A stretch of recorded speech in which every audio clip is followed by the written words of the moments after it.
Uju wago shindagu migizi indodem gazaga squaji mekag indun jiba. I'd like to share a little bit today about some teachings that I received about the snowshoe hare. In our part of the world, we have a few different kinds of rabbits. So in Ojibwe, the word wabus is the word that we use for generically for rabbit, but really it specifically means the snowshoe hare. And we have another word, misabus, and that's for the much larger jackrabbit that's less highly prized as table fare because they tend to be kind of stringy and they're less numerous than the snowshoe hare. And then you will also find, often a little closer to the house or maybe rummaging around the compost heap, a manituwabus, and they are a different species. They won't interbreed with the snowshoe hare. But in the Ojibwe world, it is the wabus, the snowshoe hare, that's kind of the considered the predominant rabbit species, both historically in terms of numbers, although that may be changing with climate change, but also in terms of its spiritual importance.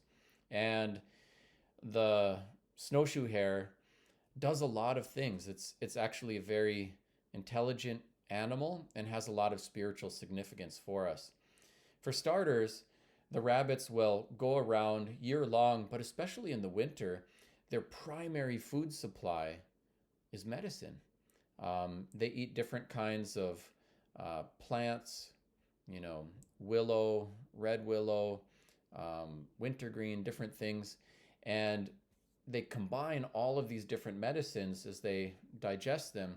And so even the meat of a snowshoe hare is considered medicinal. It's both good for you as a form of nutrition and protein, but it also carries this, traditional medicinal value.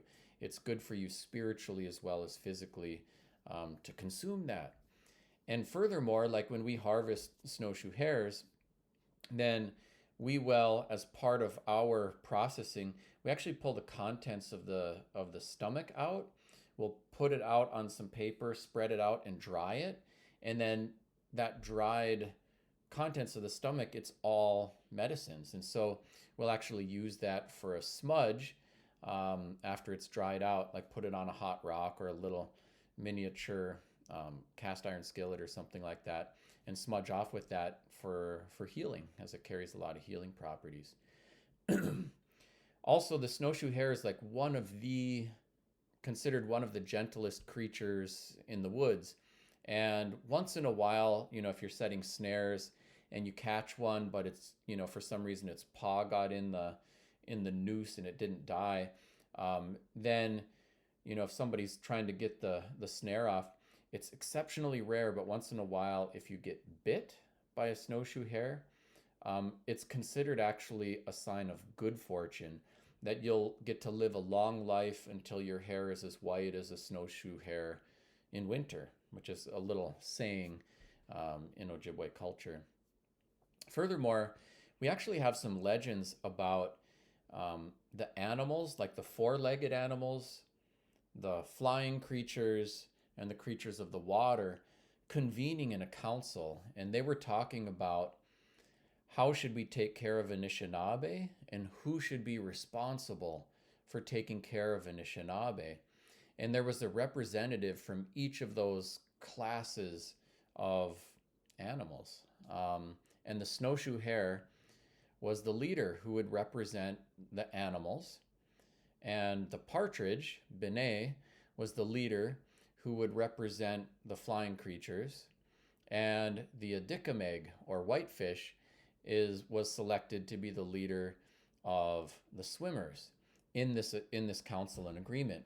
And what happened is they decided that they would take turns having primary responsibility to take care of Anishinaabe. And so here's what happens. These animals are on about a 5-year cycle. So for 5 years in a row, the rabbit population will be especially numerous. There'll be tons of them all over the place. And when they're peaking, the partridge population is kind of in the middle of its cycle. They'll have kind of medium numbers, and the whitefish will be smaller in number.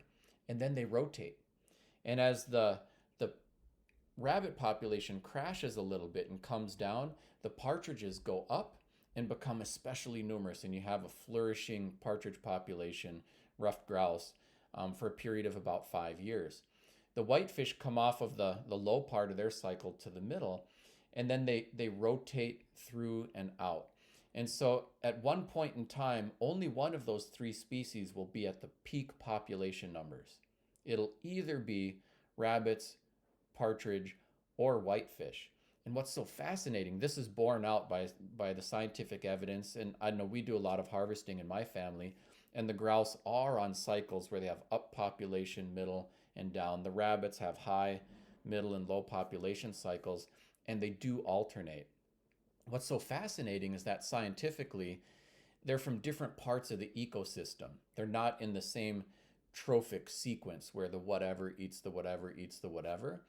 So it's hard to say scientifically how the whitefish population would be affected by something happening with the rabbit population, but there is a distinct and predictable pattern to this happening.